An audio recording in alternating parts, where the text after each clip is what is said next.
It's no question that Pawn Stars is one of the biggest successes in reality television. They've handled everything from rare artifacts to historical memorabilia, making some killer deals along the way.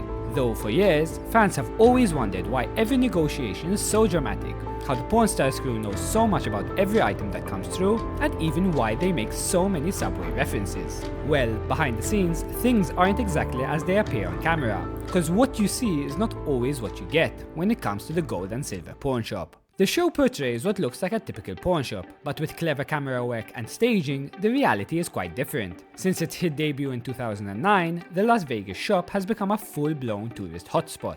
To keep up with the crowds, the show has expanded in size, staff, and even added a gift shop for show merchandise. And here's the kicker, the merch, which can range from anything from bobbleheads to t-shirts, outsells the actual antiques and artifacts. How many items do you know that you have that your face is the logo of?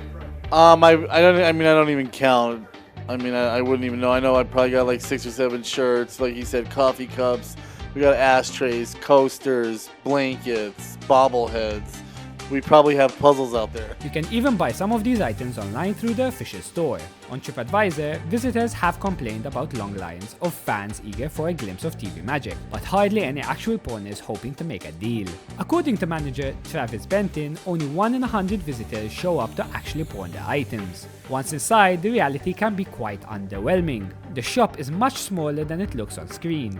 Oh, and the background shoppers you see? They're not random. They're vetted extras and sellers approved to be a part of the show. Pawn Stars fans have also floated a fascinating theory, which is that much of the show might be filmed on a set rather than the actual shop. While there's no solid confirmation, the idea starts to click when you look at the evidence. The truth is that it's likely a mix. Some scenes shot in the real shop and others on a detailed copy set. But how and why can we assume this? Well, a writer for Vital Vegas noticed differences between on-screen shots and real-life photos of the store. Adding to the mystery, a Reddit user also shared a screenshot from an episode showing what looks to be a fake hallway in the background. These details fuel the idea that producers might have built a set to replicate the shop's look. If true, it makes sense. Using a set gives the crew full control over filming without disrupting the shop's day-to-day business, especially as it gets busier with the show's growing fame. Also, contrary to popular belief, not just anyone can stroll in and sell their stuff on camera. Every seller and item has to pass a vetting process to make sure that they're TV ready. This was showcased and proven by popular YouTuber Jack Pembroke, whose video I'll link below because it makes for an interesting watch. The reason behind the policy is that intriguing items and interesting sellers make for good entertainment. Producers have been known to reach out to people who have contacted the show with something to offer. And while the price tag is important, producers look for items with unique stories, whether historical, cultural, or personal. They also want sellers who are engaging and comfortable in front of the camera. Salesman Rocco Landi told the Las Vegas Review-Journal that in rare cases, segments get scrapped entirely when sellers can't pull it together on set.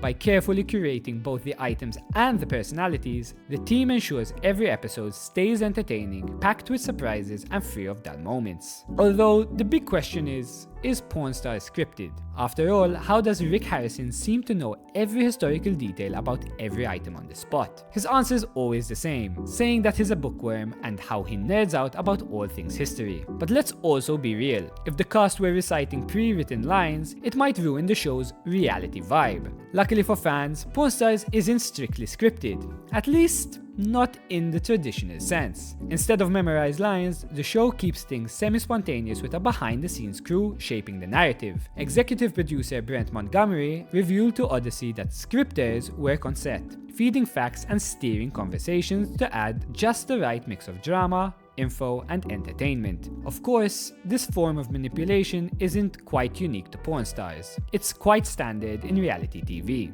While the genre thrives on real-life exchanges, producers often tweak the flow to keep things engaging. It's a balancing act, blending authenticity with entertainment to create the perfect cut for viewers. If you've ever been to a pawn shop, you'll know the reality is nothing like what you see on Pawn Stars. Thanks to the show's strict policy for high-value pieces, the world-famous gold and silver pawn shop showcases rare and valuable items you won't find in your average shop. But let's be honest, this glammed up version of porning is all about the show, not accuracy. In the real world, most pawn shops handle everyday items, jewelry, power tools, electronics, and sports gear. Their focus isn't on collecting treasures, but on offering short-term financial help to people in need. According to Investopedia, loans are the primary income for most American pawn shops. They hold the items as collateral and charge higher interest rates than banks, making them a lifeline for many people who need a quick buck. And the customers, they're not the collectors you see on the show. One pawn shop employee told Vice Poland, "No one pawns their possessions to buy books, but many do so to buy a flask of vodka and cigarettes." Unlike the show's high-end artifacts, the real-world pawn experience is practical,